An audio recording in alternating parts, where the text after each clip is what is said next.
So what's up mga kahugot? Na-miss nyo ba ang boses ko? Na-miss ko rin kayo mga kahugot. For today's video, sikreto muna. Ayan, travel tayo papunta sa alright, na-miss ko kayong lahat. Sana ay okay lang kayo at sana ay patuloy nyo pa rin sinusuportahan ng aking mga old videos. Please like, share, and follow po ng ating Facebook page na Vanny Hugot TV at ang ating TikTok and YouTube na Vanny Hugot TV. Maraming salamat sa lahat na nakasuporta, nakasubscribe, nakafollow at laging nagla-like. So yun nga, nag-travel tayo from San Pablo papunta sa Calauan, Laguna para pumunta kay our mansion ni Rosmar lang ang malakas. Dito yan sa Calauan, Laguna. Sa mga gustong magpunta dito, yan, malapit lang naman sila, along the way lang sila. And makikita nyo na marami talaga nagpupunta. So yan, pinakita ko yung tarpaulin nila at kanilang our mansion resorts and restaurant. What's up mga kahugot?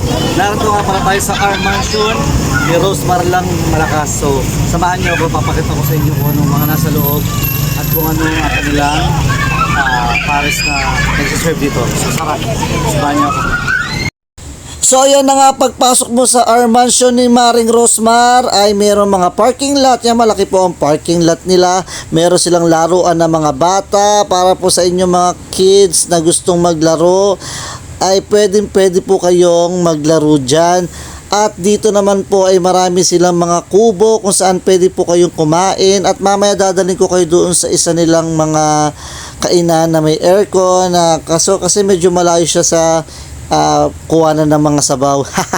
So yan, ito na yung entrance nila. Makikita nyo yan, dami bumibili. Ito na yung pag-take ng order at dito mo na rin kukunin yung iyong bibili na pares. So yan, samahan nyo ako na mag-order sa kanila ng pares overload na worth 100 pesos lang. Titignan natin kung worth it ba talaga ang pagpunta natin kay Maring Rosmar sa pag-order ng kanilang pares overload. So yun na nga guys, ayan na nga, na-take na ni ating maganda ang ating order. Yan, maraming salamat kay ate. At yan si kuya naman na busy sa kanyang paglalagay ng pares overload na may kasamang crispy pata, no?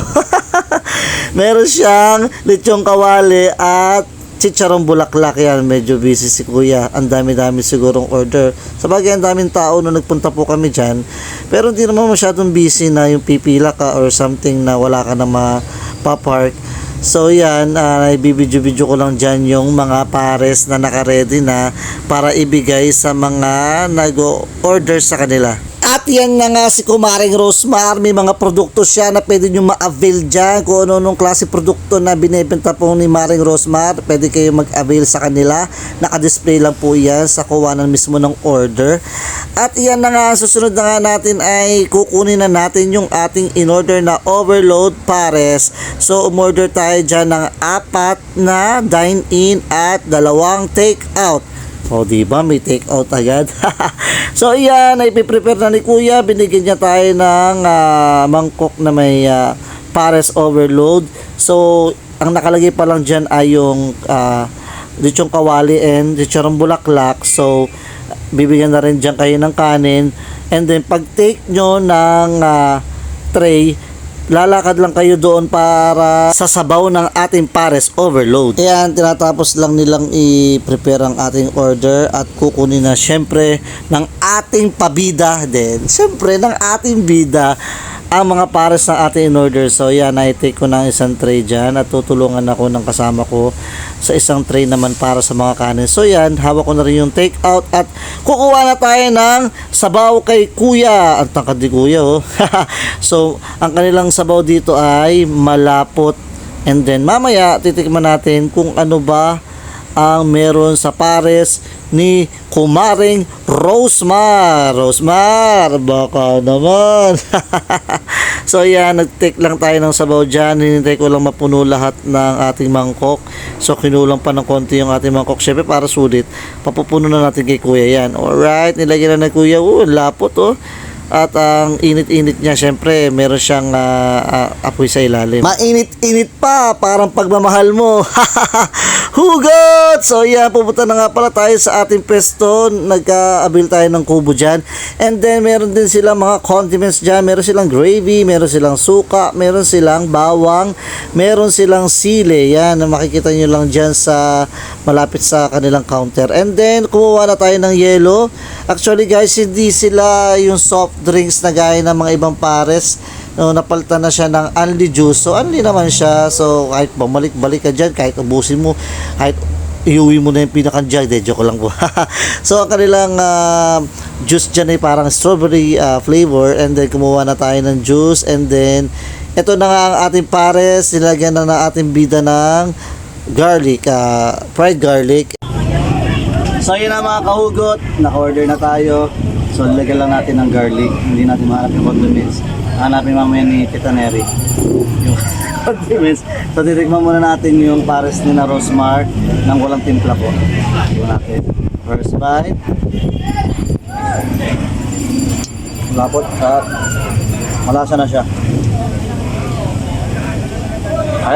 So inalo-halo ko lang dyan pares para makita nyo ang mga laman. So marami talaga siyang laman. Meron siya talagang lechong kawali na madaming taba. Meron din siyang chicharong bulaklak. So overload talaga siya. So hindi ka mga kahugot, tatry naman natin na may rice.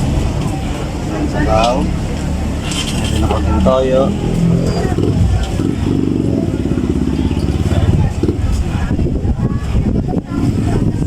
Pap. Rosmar ng malakas. Papakita ko naman sa inyo ang kanilang swimming pool yan. Pag nag-avail kayo ng overload para sila na worth 100 pesos, di ba? May libreng ligo ka na sa kanilang swimming pool, lalo na kung may mga kasama kang mga anak or kasama mo yung iyong mga pamangkin, pwede silang maligo dyan. So, wala lang naliligo nung time na yan, siguro pagod na sila. So, dito may nakita rin akong isa sa kainan nila, umakit lang ako dyan sa hagdan. Pagpunta mo naman dyan, parang may kakaalis lang din ng mga customer kasi may mga natirang mga pinagkainan. So papakita ko lang sa inyo kung gaano kalawak yan. May TV, makikita yun. Dito naman sa loob ay may aircon yan. Si kuya ay nagliligpit na. So hindi ko na rin inabala si kuya kaya hindi na ako pumasok sa loob. Papakita ko lang sa inyo na marami talaga kayong mapepestuhan dito na pag nagpunta kayo sa Kalawan, Laguna. And then dito naman nagpunta ako at parang mga pamilya naman na nandito. So yan, may electric fan, may TV. So parang kung gusto nyo ng konting privacy, pwede kayong pumesto dyan. So marami talaga kayong pwedeng mapestuhan. Ice cream muna after kumain ng pares, may take out pa. Ice cream lang sa Calab. Pero Rosmar pa rin ang sa Calab.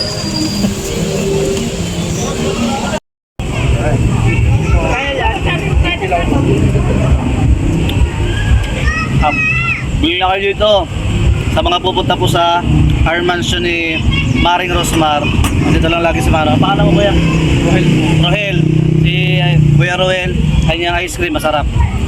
So, see you next time.